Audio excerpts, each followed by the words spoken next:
नमस्कार दर्शकों, स्वागत है आपका हमारे इस विशेष कार्यक्रम में। इस बार हम भारत के पूर्वांचल क्षेत्रों में से विशेषकर बिहार में की जाने वाली शादियों में ऑर्केस्ट्रा चलवाने के चलन के बारे में चर्चा करेंगे और साथ ही शादी करने के नैतिक तरीके के बारे में भी जानेंगे। तो चलिए शुरू करते हैं आज की हमारी विशेष पड़ताल। दोस्तों, इस संसार में कोई भी व्यक्ति अकेला नहीं रहना चाहता।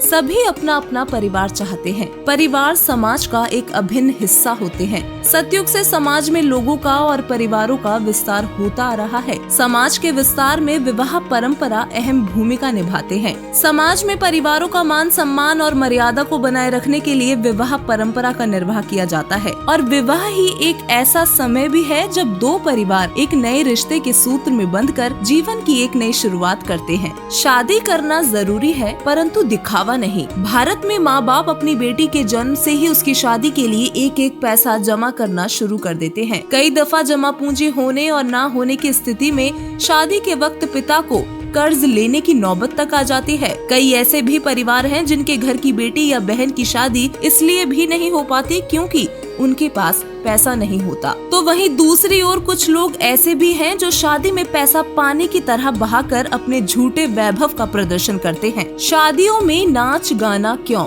दुनिया भर में अलग अलग धर्म और मजहब के अनुसार अलग अलग रीति रिवाजों और रस्मों से शादी ब्याह किए जाते हैं, लेकिन वर्तमान में हो रही शादियों में दिखावा, शैशबाजी, फिजूल खर्ची और अधिक लेन देन यानी दहेज का चलन काफी दिख रहा है। हैवी डेकोरेशंस, बैंड बाजा, नाच गाना, नई नई थीम्स, लोकेशंस, सैकड़ों प्रकार के भोजन पकवान बनवाना, संगीत, डीजे और ऑर्केस्ट्रा यानी ऊंची आवाज में फूहड़ गाने बजाना और उस पर किराए की लड़कियों द्वारा अश्लील नाच करवाना आदि आदि तो मानो शादी ब्याह के रीति रिवाज का एक हिस्सा ही बन चुका है। इसके अलावा भात प्रथा, दहेज प्रथा, घुड़चड़ी, मेहंदी, हल्दी, श्रृंगार, फेरे, हवन, कीर्तन, पूजा आदि गलत प्रथाओं को भी खूब बढ़ावा दिया जा रहा है। हमारी पड़ताल में हमने पाया कि विवाह के लिए पिछले कुछ वर्षों में पूर्वांचल के अधिकतर क्षेत्रों जैसे कि उत्तर प्रदेश, बिहार, झारखंड, मध्य प्रदेश में ऑर्केस्ट्रा का चलन काफी बढ़ गया है।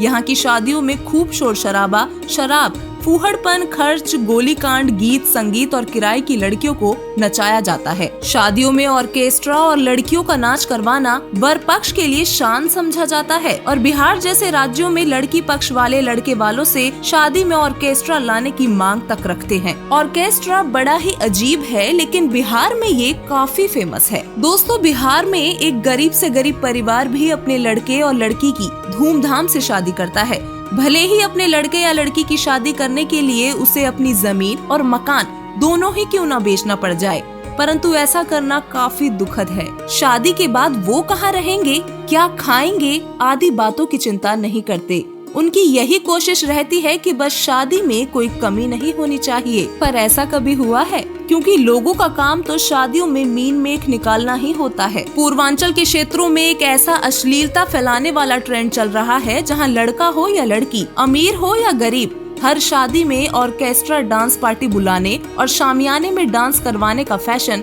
जोर पकड़ता जा रहा है। पश्चिम बंगाल, ओडिशा, नेपाल और दक्षिणी राज्यों में भगाकर या बहला फुसलाकर और खरीद कर लाई गई लड़कियों को डांस की विशेष ट्रेनिंग दी जाती है। शामियाने में लड़कियां भोजपुरी गानों पर नाच करती हैं और शादी में आए मेहमानों का मन बहलाया करती हैं। गरीब से गरीब माँ बाप भी चाहते हैं कि उनकी शान बनी रहे। वो अपनी बेटी की शादी में ऑर्केस्ट्रा की डिमांड करते हैं ताकि शादी में रौनक और शोरगुल होने से हर ओर उनकी झूठी वाहवाही हो जाए। एक ऑर्केस्ट्रा पार्टी जिसमें कम से कम 7 से 10 लड़कियां होती हैं, रात में उनका प्रोग्राम चलता है और इसके लिए कम से कम 40 से 60 हजार रुपए वर पक्ष को चुकाना पड़ता है। अगर लड़के वाले ऑर्केस्ट्रा लेकर नहीं आते तो बारात में उनका सम्मान नहीं किया जाता। बेटी वालों के लिए ये जग हंसाई का कारण बनता है, क्योंकि बिहार में लड़का लड़की की शादी काफी महंगी होती है। यहाँ लड़के की बोली लगाई जाती है, जो सबसे ज्यादा दहेज देगा उसी के घर बारात जाएगी।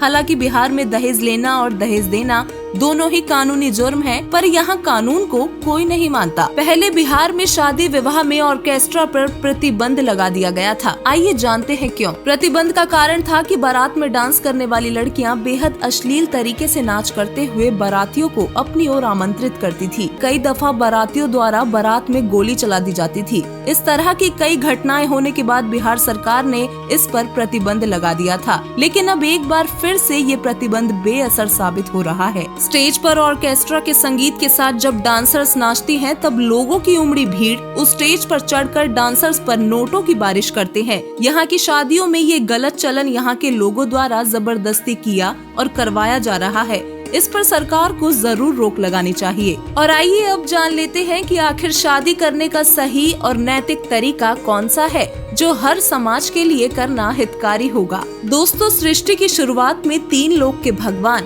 ब्रह्मा, विष्णु और महेश की शादी उनकी माता दुर्गा ने केवल अपने वचन से सावित्री, लक्ष्मी और पार्वती से की थी। उस समय वहाँ ना तो कोई बारात थी और ना ही कोई बाराती। ना अश्लील नाच गाना हुआ, न दिखावा और ना ही कोई रिवाज और रस्में अदा की गई थी। ठीक इसी प्रकार वर्तमान समय में भी पूर्ण परमात्मा के संविधान अनुसार विवाह को करना लाभदायक है। परमात्मा का संविधान हमें ये बताता है कि विवाह संस्कार परमात्मा ही जोड़ते हैं। इस क्रिया में आवश्यकता से अधिक धन, समय खर्च करना और गलत रस्मों को ढोना कतई सही नहीं है। वर्तमान समय में जगत गुरु तत्वदर्शी संत रामपाल जी महाराज जी के सानिध्य में पूर्ण परमात्मा कबीर साहिब जी के संविधान अनुसार उनके करोड़ों अनुयायियों के दहेज रहित विवाह करवाए जा रहे हैं। इस विवाह को रमैणी विवाह कहा जाता है। महज 17 मिनट में गुरुवाणी से संपन्न होने वाले इस विवाह में 33 करोड़ देवी देवताओं की स्तुति असुर निकंदन रमैणी से की जाती है। विवाह के समय दुल्हा व दुल्हन सादी वेशभूषा में विवाह के बंधन में बंध जाते हैं। इन विवाहों में किसी भी प्रकार की कोई फिजूल खर्ची, लोक दिखावा, बैंड बाजा, बारात, पारंपरिक रस्में आदि को नहीं किया जाता। विश्व के सभी माता पिता से अनुरोध है कि अपने पुत्र और पुत्री के विवाह में अधिक धन खर्च और सामर्थ्य का प्रदर्शन न करें और अपने बच्चों का विवाह परमात्मा के संविधान अनुसार साधारण तरीके से ही करवाएं। ऐसा करके आप समाज में फैलने वाली बुराइयों को रोक सकते हैं। आप सभी तत्वदर्शी संत रामपाल जी महाराज जी की शरण ग्रहण करें और रमैणी रीति से दहेज मुक्त विवाह रचाएं। धन्यवाद।